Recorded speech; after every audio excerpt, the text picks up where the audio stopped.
Okay, so let's quickly go through some of the top benefits of Instagram marketing. The first is that as an app, it's very clean and uncluttered, and it has a visual focused design. And that allows you to tell a very visual story. So with the content that you create, whether you share that to your profile, to stories, to reels or IGTV videos, that element, that ability to tell a visual story is a top benefit of Instagram. Organic growth is very possible on this platform. It is getting more and more challenging, but still very possible to achieve some great growth on the platform without the need for a paid ad budget. It's a great web traffic driver. It wasn't always this way, but now there are many features and ways in which you can drive web traffic. User-generated content, it is definitely one of the best platforms for this. User-generated content is where you get your users to create content for you and you share it to your account. So we'll go through that in a little bit more detail, but definitely a top benefit of Instagram. Social shopping, Instagram's released Instagram Shop, which allows you to sell products directly from within the app. Influencer marketing, again, Instagram's one of the best platforms for this. And finally, paid ad formats. Facebook has done a fantastic job of integrating Instagram into the Facebook ad platform, and there are now a wide variety of paid ad formats that you can utilize. Let's take a look at each one of those benefits in a little bit more detail. The first was the fact that it was quite clean and uncluttered. When you compare Instagram to other social media platforms, such as LinkedIn, Twitter, or Facebook, you can see that it has this very visual focused design. On the other social media platforms, there tends to be a lot more things that can distract your attention and you can click on. And as a result of this, the engagement rates that you see on Instagram are 10 times higher than they are on Facebook and a lot higher than the other social media platforms as well.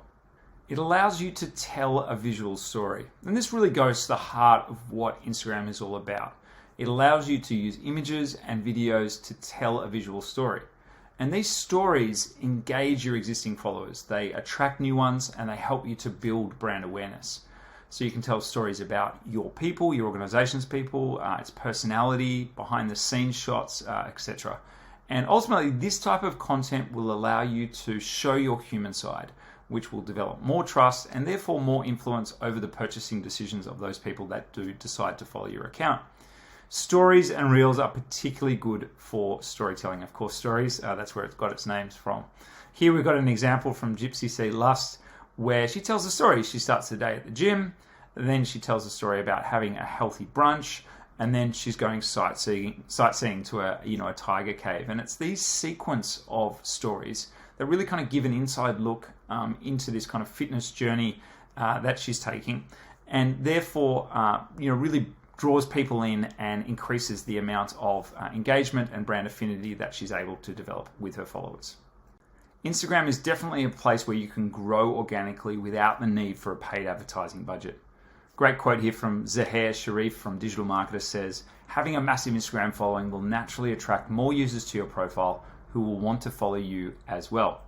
And another quote here from Everything Everywhere, and an Instagram account with around 190,000 followers says, Instagram growth is a lot like compound interest. The bigger you get, the bigger you get. And in fact, most Instagram accounts or influencers will report this, that over time, acquiring new followers actually gets easier the larger your account is. And that's because it plays on this kind of, human nature to want to follow accounts that already are popular with other people. The organic opportunity is definitely larger than it is on Facebook for most people in most cases. As mentioned, Instagram is now a great way to drive web traffic. And this is despite the fact that there's only one clickable link on an Instagram profile. Unlike Facebook and LinkedIn and Twitter and some of the other ones, as I've already mentioned, there is no clickable links available on individual posts that you share, stories, or reels. But on IGTV, videos that you share, there is a clickable link you can include in the caption. And if you have more than 10,000 followers, you are able to include a swipe up link on your stories, which is great. If you are using paid advertising formats, I guess this is where the real benefit of adopting them is that you are able to add a clickable link and send people through to a particular web address. Or if you're using shopping ads, people can click through to buy those particular products. So even though it doesn't have that clickable link on the individual pieces of content that you share, or most of them, it is still a great way to drive web traffic. It is one of the best platforms for user-generated content, which is where you compel your network of followers to create content for you, get them to share it to their account, and then you take that content and then you share it, you repost it to your Instagram account. It's such a fantastic strategy because not only do you get access to this great, huge amount of free content that you didn't have to create, those people that create the content and share it to their account, they're also promoting you, which should result in more profile visits and more followers on your particular Instagram account. We'll talk a lot more about this as a strategy, but it really is great once you're able to get it going. Social shopping is this concept of being able to purchase products without ever having to leave the social media platform. Around 40% of people surveyed have actually used Instagram to purchase products online. So they're using Instagram to discover new products, browse them, and then ideally, purchase them without having to leave the platform. And this is where Instagram shopping comes in. And ultimately, this should lead to higher conversions because the people don't need to go to a third-party website because they can do it from all within the app. It should ultimately lead to higher conversions. But the downside of this is that Instagram does take a cut, and this is going to vary according to who you are, but the range is anywhere from sort of 10 to 20%. The way it works is this: you see a particular product, you click on it, up will pop a bunch of things that show name and price. Then you can click on each one of those individual, go through, discover more about that particular product, and if you like it, you can purchase it straight away. Instagram is definitely one of the best social media platforms for influencer marketing. An influencer is simply a person with a large and engaged number of followers. And what they do is they promote products or services or messages. They're sort of like modern day celebrities. And in the same way that actors, athletes, TV personalities are paid to promote products, influencers are pretty much the same thing. They're trusted for their opinion, and they have influence over the purchasing decisions of those people that follow them and engage with their content. Typically, influencers have a clear content theme and a pretty defined audience which brands want to get access to. And as a result, brands that do work with them, they can grow awareness and engagement on their particular content, and therefore, able to increase the followers and therefore increase their own followers and ideally purchases of their particular products. Facebook has rolled out Brand Collabs Manager, which allows you to interact directly with influencers, or creators as they're called, through the Facebook ad platform, which we're going to be learning more about later in the course. Instagram has fantastic paid advertising formats, and what they allow you to do is to amplify your best performing content to reach more people that you want to put it in front of, and ideally new audiences. Each of the paid advertising formats has a clickable link, and there's multiple ad formats to choose from, whether you want to place ads in the feed or in stories or in reels, and you use the Facebook advertising platform. And this platform is by far and away the best social media advertising platform out there, bar none.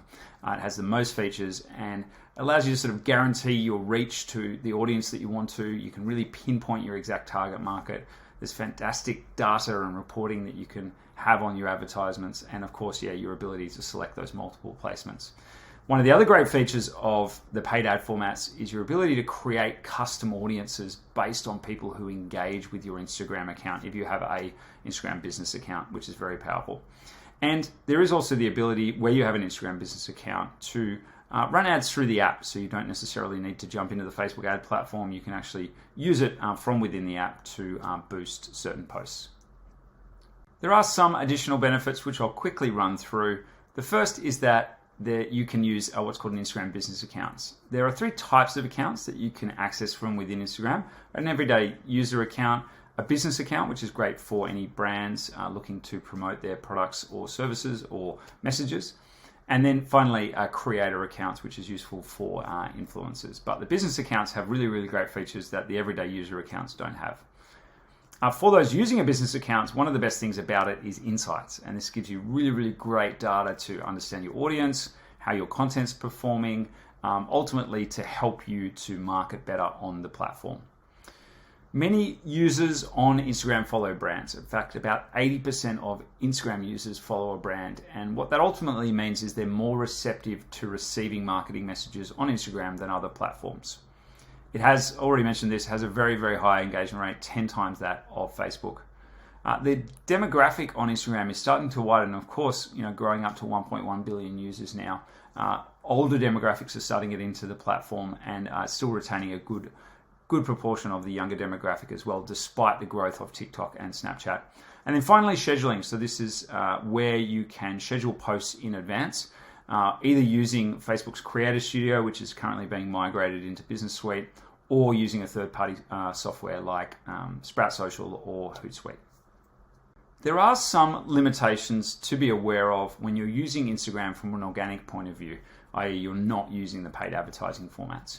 The first is that it has become very competitive. There are, as I said, around 200 million Instagram business accounts. So a lot of marketers vying for the attention of those Instagram users. There is falling organic reach. It is sort of starting to go the way of Facebook, particularly on those images and videos that you share to your profile. So it's just something to be aware of. But there are other placements like Reels which are gaining above average reach at the moment. There is a certain unknown return on the content. So because you have to be very visual in the content that you share, sometimes this can be quite time consuming. And if you are pursuing an organic strategy, there's no guarantee that you're going to get a return from it. You could share it to your profile and find that it just doesn't get much traction at all and therefore not generate you much of a return.